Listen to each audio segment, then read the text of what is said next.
जी नमस्कार। आज का जंगबाज कौन?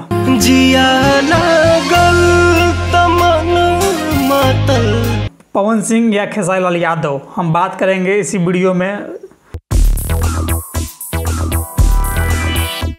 आज हम बात करेंगे इसी के बारे में, तो इस वीडियो को जो है अंतिम तक देखते रहिए। वीडियो बहुत इंटरेस्टिंग होने वाला है, ठीक है।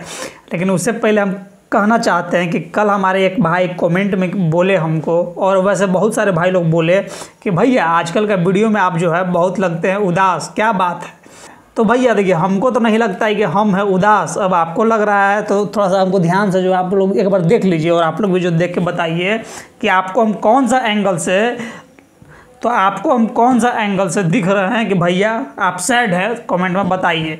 अब आते हैं बात पॉइंट पर, ठीक है। कि देखिए आज जो है 2 गाना आया है और दोनों गाना सिनेमा का है, ठीक है।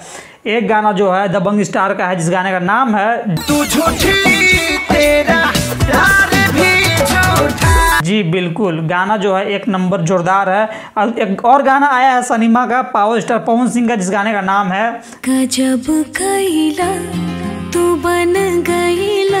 जी बिल्कुल। तो अभी तक आपने कौन सा गाना सुना है, पावर स्टार का सुना है या दबंग स्टार का? कमेंट सेक्शन में कमेंट करके बताइए। या फिर आप दोनों स्टार का गाना सुने हैं, ये भी भाई को बताना मत भूलिएगा, ठीक ना। लेकिन हम बात करने वाले थे कि आज का जंगबाज कौन है। जंगबाज मतलब कि आज जो गाना आया है उस हिसाब से आज का दिन टॉप पर है कौन। तब भैया देखिए, जब हम स्क्रीनशॉट लिए थे 12 घंटा के अंदर, तो आप खुद जो है मतलब कि दोनों स्टार का स्क्रीनशॉट देख सकते हैं। तो इस हिसाब से आप बताइए कि कौन है जंगबाज। हम कुछ नहीं बोल सकते हैं भैया, कि हमारा लिए जो है सब एक समान है। हम बस भोजपुरी से प्यार करता हूँ, पावर स्टार से प्यार करता हूँ, दबंग स्टार से प्यार करता हूँ, और हमारा ख्वाब है कि भोजपुरी एक दिन दुनिया में नंबर 1 हो, ठीक ना। तो आप क्या